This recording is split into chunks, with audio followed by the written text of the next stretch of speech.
भगवान से जब बार बार विनय किया देवताओं ने, तो भगवान ने कहा चलो चल करके आप सभी की जो मनोकामना है उसे मैं पूर्ण करता हूं। भोलेनाथ ने अपने त्रिशूल डमरू आदि को लेकर के चल दिए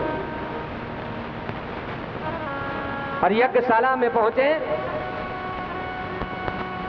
बाबा जब यज्ञशाला में पहुंचे हैं तो पहुंच करके दक्ष को देखा कि दक्ष का धड़ पड़ा है, सर कहीं नहीं दिखाई पड़ रहा।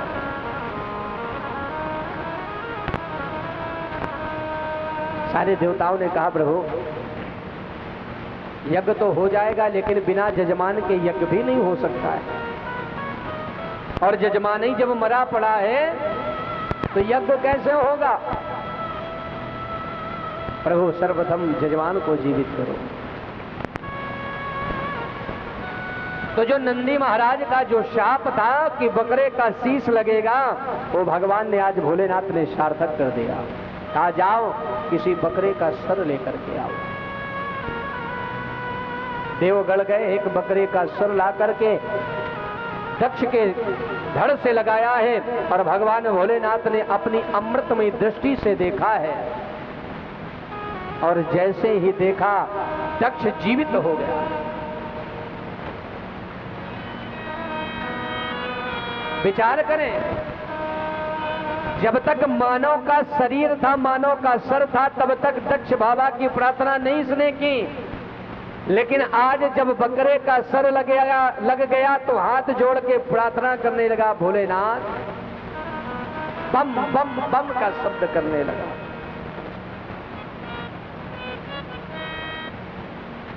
भगवान भोलेनाथ के चरणों में गिर पड़ा और अपने मुख में हाथ डाल करके बम बम का उच्चारण करने लगा। बोल नहीं पा रहा है लेकिन बम बम बोलने लगा। भगवान ने अपनी कृपामयी दृष्टि की तो ये बोलने लगा। कहा प्रभु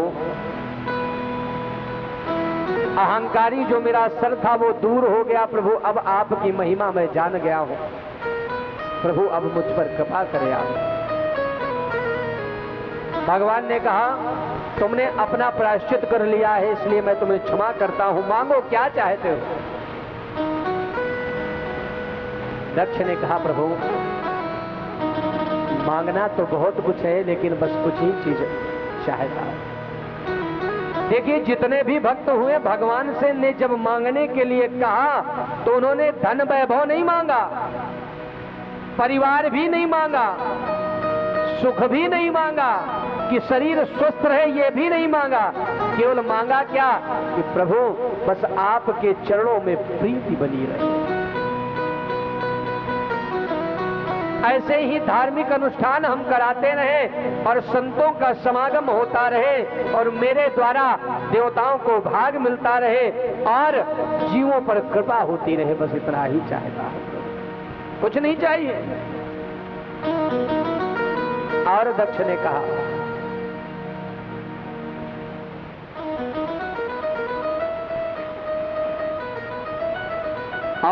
कहा प्रभु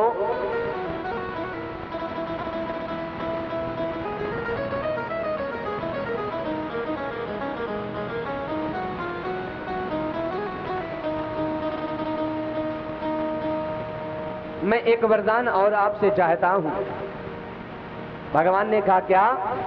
बोले प्रभु आज से जो भी भक्त आपको गाल बजा करके बम बम का शब्द करके आपको प्रसन्न करे, आप प्रभु प्रसन्न हो जाना। और भोलेनाथ को प्रसन्न करने का एक तरीका है, थोड़ा ध्यान दें आप लोग। जो व्यक्ति सदैव जीवन में परेशान रहता हो,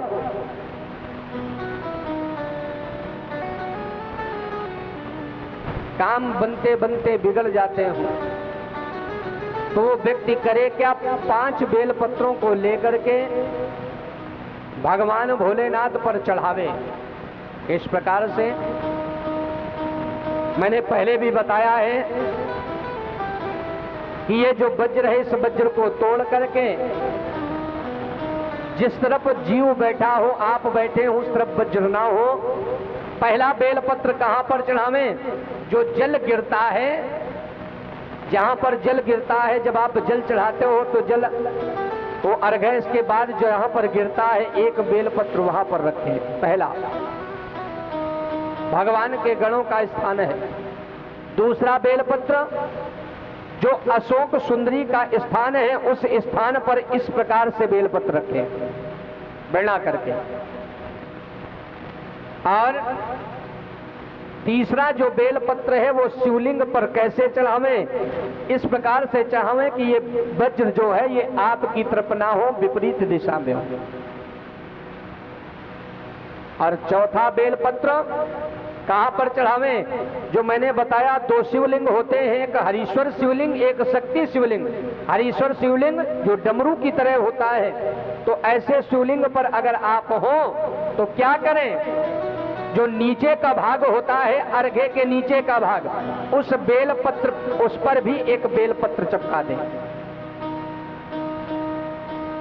वो ब्रह्मदेव का स्थान होता है, वहां पर भी एक बेलपत्र चढ़ावें। और पांचवा जो बेलपत्र है वो भगवान नंदी जी के कहां पर चढ़ावे, जो नंदी जी पैर नहीं टेढ़ा किए बैठे हैं, उठाए हुए पैर, उस पैर के ऊपर एक बेलपत्र चढ़ा दे।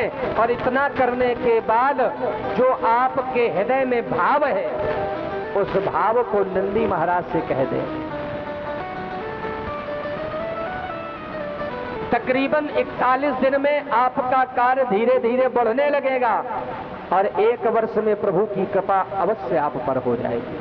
लेकिन ये नहीं कि एक दिन चढ़ाया 4 दिन भूल गए। जो नियम करो वो एक समय निर्धारित करें। मैं और कहीं से नहीं, पुस्तक से ही बोल रहा हूं। ऐसे टोने टुटके हमें भी बहुत हमने लिख रखे हैं, लेकिन जो पुस्तक में लिखा है वो उपाय आपको बता रहा हूं, उन उपायों को आप करें, ठीक है ना। 5 बेलपत्र। फिर ध्यान दें, अगर आप लोग भूल जाएं तो वैष्णवी वीएम यूट्यूब पर चैनल चल रहा है, आप लोग पुनः वैष्णवी वीएम नाम से यूट्यूब पर कथा चल रही है, आप लोग पुनः उस पर जाकर के आप सर्च करके उसे पुनः श्रवण कर सकते हैं। जो बात बताई जाए आप भूल जाते हो तो रिकॉर्ड करने की आवश्यकता नहीं, लिखने की आवश्यकता नहीं। कथा वैष्णवी वीएम चैनल में चल रही है, आप लोग श्रवण कर सकते हैं कि पंडित जी ने कल क्या उपाय बताया था, हमें क्या करना है। ये बेलपत्र जो 5 है, इसमें कोई कामना नहीं। जो भी कामना आपकी हो, पुत्र की कामना हो, पति की कामना हो, जिस कामना से आप जो कामना रखें, लेकिन नियम बना के आपको कार्य करना पड़ेगा और भगवान की अवश्य आप पर कृपा होगी। पहला बेलपत्र जहां पर जल गिरे वहां, दूसरा अशोक सुंदरी पर, तीसरा शिवलिंग पर, चौथा नीचे जो डमरू बना हुआ है नीचे का भाग वहां पर, और 5वां जो नंदी महाराज एक पैर उठाए बैठे हुए हैं उनको वहां पर देना है। इतने काम आप करके और नंदी बाबा के कान पे कहिए जो कामना है। पति चाहते हो तो मन जाहि राचो मिलहि सोवर सहज सुंदर।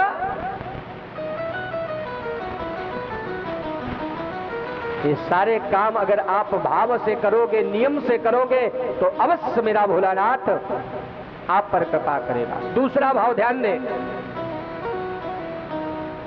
कुछ लोग विचार करते हैं, कभी कभी ऐसा सोचते हैं कि बाबा भोलेनाथ पर हम जल कैसे चढ़ावें, बैठ के चढ़ावें या खड़े होके चढ़ावें। ध्यान दें इसका भी विषय। भोलेनाथ पर जल कैसे चढ़ावें, खड़े होकर के या बैठ करके। किस शिवलिंग पर खड़े होकर जल चढ़ावें और किस शिवलिंग पर बैठ के जल चढ़ावें।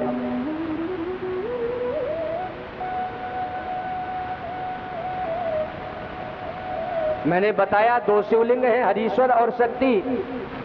जो हरीश्वर शिवलिंग है उस पर अगर आप खड़े होकर के जल चढ़ाते हैं तो वो बहुत ही पुण्यकारी है। हरीश्वर शिवलिंग पर जब भी जल चढ़ावें तो खड़े होकर के ही जल चढ़ावें।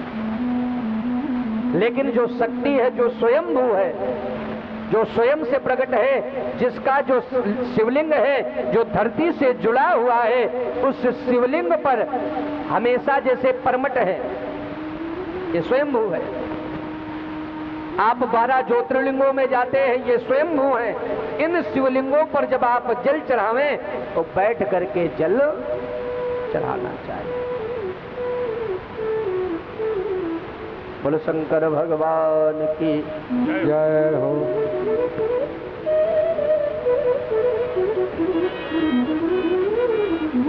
इस प्रकार से समझ में आती है कि ऐसे ही यहां से निकल जाती है? आवाज समझ में आ रही है? कोई समस्या? बैठने की थोड़ी सी समस्या है, नहीं है? कल वो भी देखो, ये सब भक्त बैठे हुए।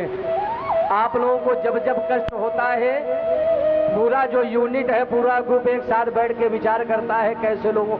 एक दिन आपको पहले दिन गर्मी लगी, लोगों ने तुरंत व्यवस्था बनाई कि भक्तों को गर्मी लग रही, एसी चलवा दी।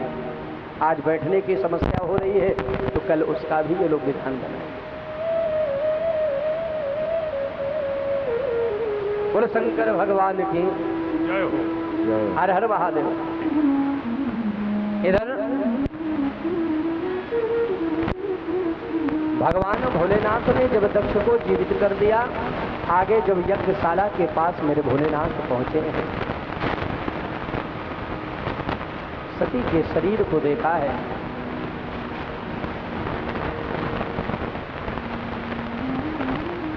सती के शरीर को मेरे भोलेनाथ ने जब जला हुआ देखा है, भगवान दौड़ करके सती को अपने अंक में भर करके सती को अपने हृदय से लगा करके बोले भोलेनाथ रोने लगे। अरे सती, मैंने तुमसे मना किया था कि वहां जाने से तुम्हारा हित नहीं होने वाला है, तूने मेरी बात।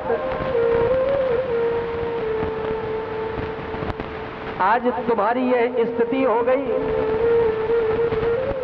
जिस सती को मैं सदैव हृदय से लगा के रखता था, आज ये सती, यह दुर्दशा। मेरे भोलेनाथ अंक में भर करके सती के शीश को अश्रु की धार से भिगोते हुए सती को हृदय से लगा के कहते, देवी, अगर थोड़ी सी बात मेरी मान ली होती ना,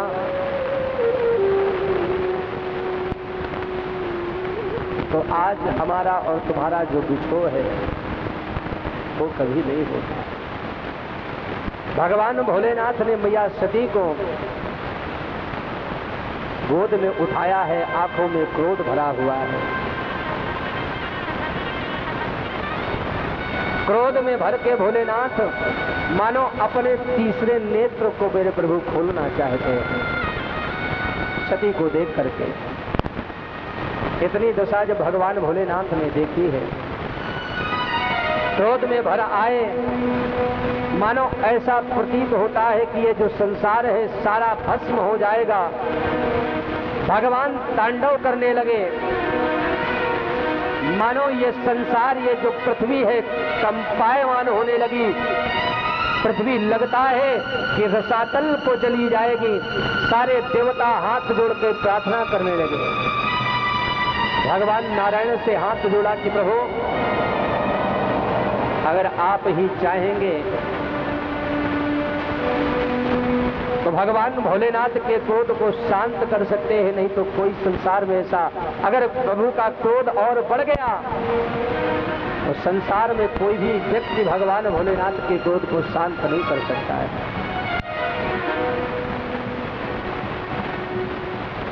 भगवान भोलेनाथ कंधे पर लाद करके सती को जो जो पैर धरती पर रखते हैं, मानो पृथ्वी कंपायमान हो जाती है। भगवान नारायण ने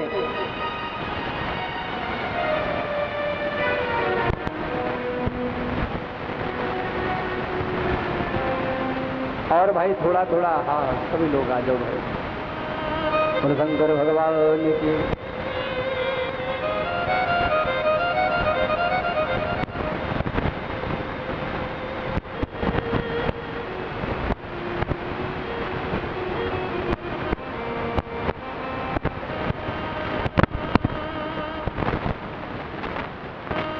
बोलो शंकर भगवान की जय हो।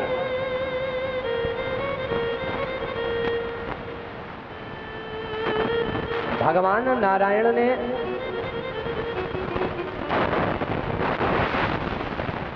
अपने सुदर्शन चक्र को आदेश दिया, अरे सुदर्शन जाओ जाकर के सती के एक एक अंग को काट काट करके गिरा लो। अगर सती भगवान भोलेनाथ के हाथों में बनी रही तो ये सारा संसार समाप्त हो जाएगा।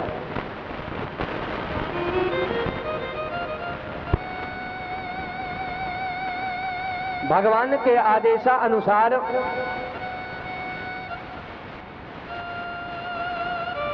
सुदर्शन ने जा जाकर के सती के एक एक अंग को काटा है। 51 शक्तिपीठ बन गए। जहां पर मैया के नेत्र गिरे हैं वो नैना देवी हो गई, जहां पर मैया की तेज गिरा है वह ज्वाला देवी हो गई, जहां पर मैया की योन गिरी है वो कामाख्या हो गई। इस प्रकार से 51 शक्तिपीठों का निर्माण हुआ। बोलो दुर्गा मैया की जय हो।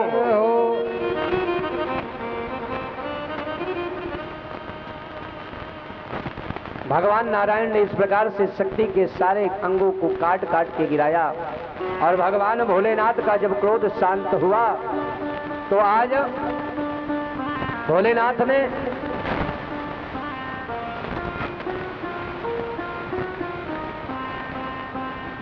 ने दक्ष को बैठाल करके यज्ञ पूर्ण कराया है।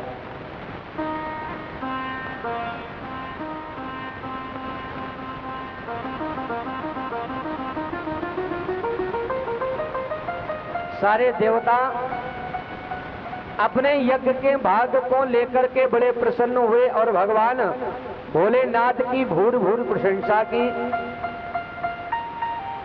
कि बाबा आप जैसा कृपालु, आप जैसा दयालु, आप जैसा भगवान संसार में नहीं है प्रभु। सती का त्याग होने पर, सती के मरने पर भी आपने भगवान ये धार्मिक अनुष्ठान कराया है। आपके सिवा कोई भी नहीं करा सकता है। गंगा तरंग रमणीय जटा कलाप गौरी निरंतर विभूषित वामभागम् नारायण प्रियमनंग मदापहारम्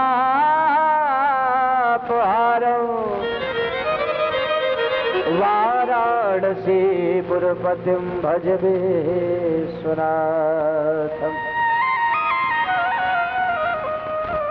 इस प्रकार से भगवान की भूर भूर प्रशंसा की सारे देवता अपने अपने स्थान को प्रस्थान हुए। इधर जब मैया सती ने अपने शरीर का परित्याग कर रही थी, अपने शरीर को जब योग अग्नि से जला रही थी, तो हाथ जोड़ करके मैया ने ब्रह्मदेव से प्रार्थना की, प्रभु यह शरीर भगवान भोलेनाथ के योग्य रहा नहीं, इसलिए इस शरीर का मैं परित्याग कर रही हूं। लेकिन प्रभु आपसे यही प्रार्थना है, जो मेरा अगला जन्म हो उस जन्म में भी मुझे भोलेनाथ ही पति रूप में प्राप्त हो। इसलिए कल आप लोग भगवान भोलेनाथ, मैया सती का जन्म और किस प्रकार से मैया का विवाह होगा आप लोग ध्यान दें और सभी लोग अधिक से अधिक संख्या में आकर के बाबा भोलेनाथ के विवाह में पूजन करें, कन्यादान करें। जिस भाव से हो सके आकर के भगवान भोलेनाथ के विवाह में संकल्प करें। जैसे एक कन्या का विवाह होता है, हम सभी का सौभाग्य है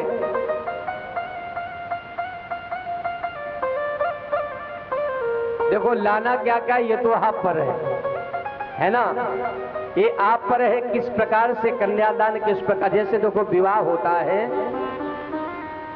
आज साक्षात जिन वचनों को हम विवाह में सुनते हैं वो भोलेनाथ और मैया पार्वती के ही वचन हैं। तो आप सभी का सौभाग्य होगा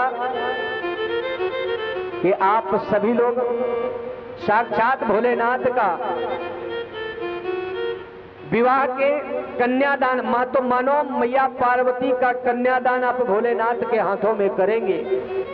तो जैसे कन्यादान किया जाता हो, जिन जिन ब्राह्मण देवता यहाँ पर रहेंगे, कन्यादान के समय मंत्रों के द्वारा कन्यादान होगा। और जैसे पैपूजी होती है, जैसे विधान से जो जो